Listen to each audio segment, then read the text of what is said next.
we wanted to start bridging the gap between the community we have here on YouTube and the community that is very large and very robust at InsideTexas.com. So, what we're doing is we're taking some of the questions that Eric puts forth every Tuesday on the board, and we're giving Eric an opportunity to talk through those today in a more casual format.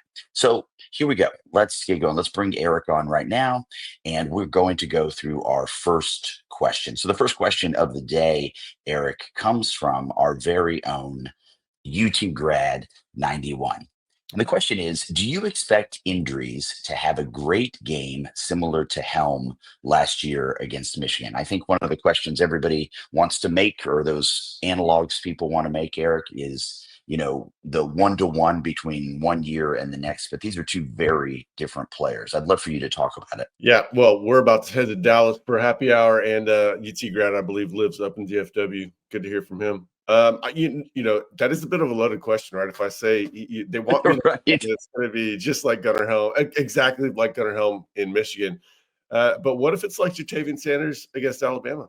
Very similar thing, right? So I think we're actually onto something where Sark is able to scheme open the tight end with all the focus on the speed on the outside, perimeter speed. Obviously, the mid-range passing game a lot of times will feature towards the sidelines. I think Sark was able to find grass open in the middle of the field with the tight end quite a bit with Gunnar Helm and Ja'Tavion Sanders. I think that's going to be a feature for Jack Endries as well. Like, it's a really, really good offense for the tight end because Sark is good. All the focus is on the wide receivers going deep, the run game. Now you're going to have the added dimension of Arch running the ball, perhaps.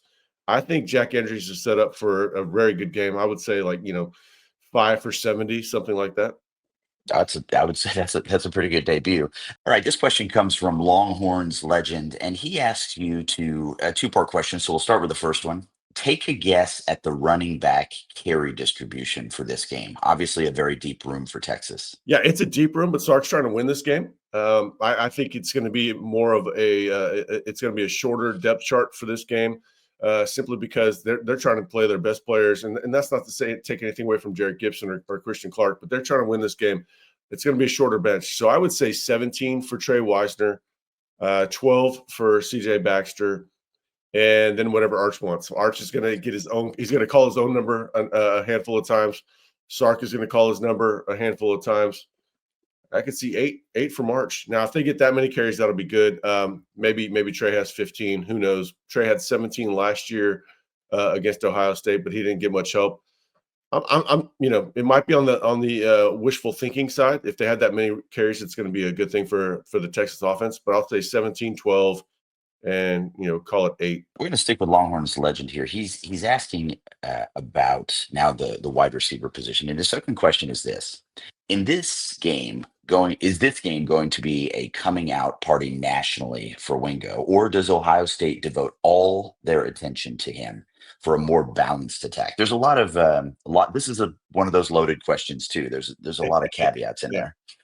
Yeah, well, obviously the IT community expects me to answer the unknown, the impossible. But I appreciate the questions. That puts a lot of trust in our information. I think he's going to have a good game. If they give him single coverage, I do think it will be the chance for him to have a coming out party. I don't think they're going to double him. Ryan had 29 catches last year. We all know he's very, very, very talented. He's Texas's Jeremiah Smith. It just hasn't happened to that degree yet. I don't think they're going to focus that attention on him. I think they're going to come after Arch and make Ryan beat him one-on-one and make Arch beat him one-on-one. And if that happens, and I think it will happen, then the chance for the coming out party exists, because Ryan Wingo one-on-one, I don't care who your corner is, that guy's in trouble. He cooks everybody. And then their corners are not that great. We wouldn't call the Ohio State corners the strength of their defense. Moving on to our question here, we've got Zombie Slayer, and he asks, do you think OSU's focus on Wingo will open up a big game for someone like Moore? So sticking with Wingo in some regards. Yeah, I don't think they're going to. I don't think they're going to devote the attention that they probably should. Wingo's going to command a lot more respect in the middle of the season than he does now, right? Everybody's looking at him going, okay, he's an incomplete receiver. 29 catches last year. Yeah, he's hell on wheels after the catch. but he hasn't been the focal point. He hasn't been the guy that that you feed in the gotta have it situations. I think people are going to have to learn the hard way. Now, if they come out and trying to take away Wingo, then yes, there's going to be open grass for the other guys. DeAndre Moore is going to have a decent game at minimum. Every time that DeAndre Moore, or anytime Arch played last year, I would get more bullish on DeAndre Moore because those two do have a connection. That goes back to when they were freshmen in the 2023 class. They got a lot of reps together. If Ohio State tries to take away Ryan Wingo, it's going to probably be negative for them somewhere else. But that could be Endries. That could be DeAndre Moore. That could be the running backs in the flat. That could be Parker Livingston. I think Parker Livingston's going to have, I think Parker Livingston's going to have a pretty good game. I'm not saying he's going to blow it up, but I think he's going to have a good game. I'm just going to say, guys, you probably need a fiduciary financial advisor. And I've got the guy for you. His name is David McClellan with Forum Financial. He works broadly and deeply with his clients as a financial life coach. And he should know something about coaching because he won several national championships as a swimmer for the University of Texas. He specializes in financial planning and has contributed numerous articles to Kipling on the topic of retirement tax bombs. So contact David today to be your fiduciary financial planner and schedule a 1-hour consultation to assess your financial situations.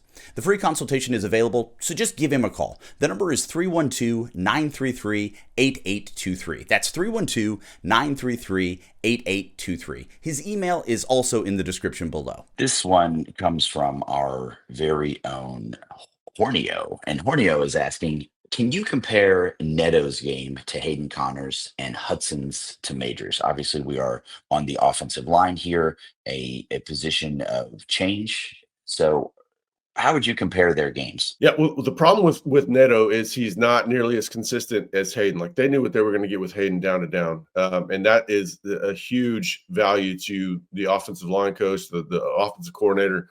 You want to know, hey, if I call this play, is it going to be executed, or what are the chances it's going to be executed correctly? Neto's not as assignment sound as Hayden, so that's the biggest drop off. But he is a better run blocker. He's more physical. At the same time, Hayden was a better pass blocker. Now that you hope if Neto can run block downhill, if they can get the run game going, then Neto's pass blocking is going to be better, just because the defense is going to sit on the run, play action pass is going to help them out. It's going to work out well for them. But number one thing with Neto is just being assignment sound. And how would you compare Hudson's game to Majors? Cole Hudson is a more physical run blocker than Jake Majors. Obviously, he's not going to have the experience, but he's played next to Majors. He's going to know all the calls. I'm not really worried about the calls, but there is something to be said for syncing your whole game together, knowing the snap count, knowing that, delivering a good snap, calling out the defensive fronts. There's something to be said for experience, time under tension with that. But I think Cole Hudson has a lot of experience seeing Jake Majors do it. Certainly he's lined up next to him for the last 3 years. All the inside information I have on Cole Hudson is that he's ready to go. I'm bullish on Cole. Moving on here, we've got our friend Jeff Peel who asks, how much do you anticipate Bowmister's addition will have, if any, on the performance of our defense?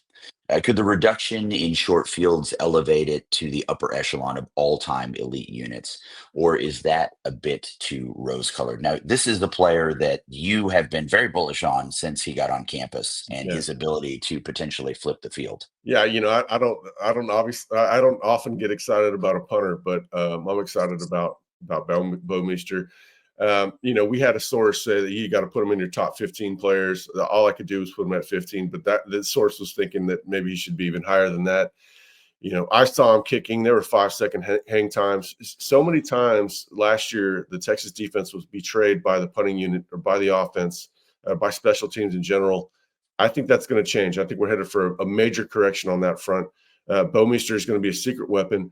Not only does he have a big leg, he's got punting skill. He'll pin them out of bounds at 5-10 yard line, and then that defense is going to get the ball back for the offense. It's going to be a whole different. There's going to be so many. There's going to be ways that we can't quantify the improvement of this team. A lot of it's going to be the hidden yardage that special teams gets, the defense holds, gets the other offense off the field.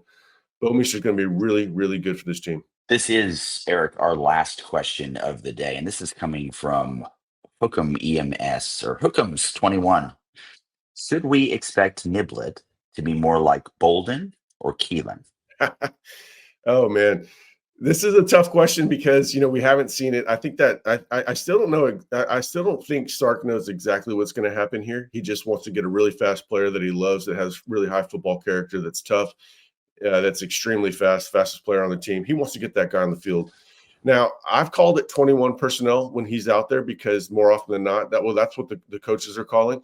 But a lot of times he's at wide receiver. So he'll be out there and running back and then motion out, or he'll be at wide receiver and motion in. I tend to think he's going to have more receptions than he is going to have catches. And so that would put him more like Silas than Keelan. But that's it. It doesn't matter. The whole point is to have him out there stressing the defense, making the defense overthink, making the defense have to make play calls based on his speed. Once they prove a concept with him, it's going to open up things for everybody else. They're going to be very dangerous in 21 personnel. They're going to be dangerous in 12 personnel. They'll be dangerous in 11 personnel. But Ryan Niblett is one of Sark's favorite players. A lot of it has to do with his selflessness, his toughness. He's like Trey Wisner in that regard. But they want to get him carries and they want to get him receptions. I tend to think he's going to have more receptions than carries, though. And then that would have him more like Silas than Keelan. Because it's the morning and I'm just a liar, there's actually one more question, and I apologize for that. This one comes from Always a Longhorn. When asked about the team's leaders, Sark mentioned Taft, Simmons, and Hill. Those are all defensive guys. Who are our offensive leaders? Yeah, well, first of all, you must not be a morning person. We were out pretty late last night, and LC is not really himself right now. He's really monotone. I'm used to him, picking me up. Today he's not doing that. I have to pull the weight on the show. The leaders on the offense, that's obvious. I don't know why Sark tries to name every single player on the roster every time he's at a press conference, and so he might have just hit a rough patch there. And I was a little bit surprised to hear him say Simmons was a leader. Not that Simmons is a detriment, but it's not. You don't normally hear him being a leader. The offensive guys are obvious. It's Arch, it's Trey Wisner, it's Trevor Gooseby, and DJ Campbell. So there's no shortage of leaders on the offensive side. Don't worry about that. How dare you, sir? How very dare you? Ladies and gentlemen, this has been your Wednesday.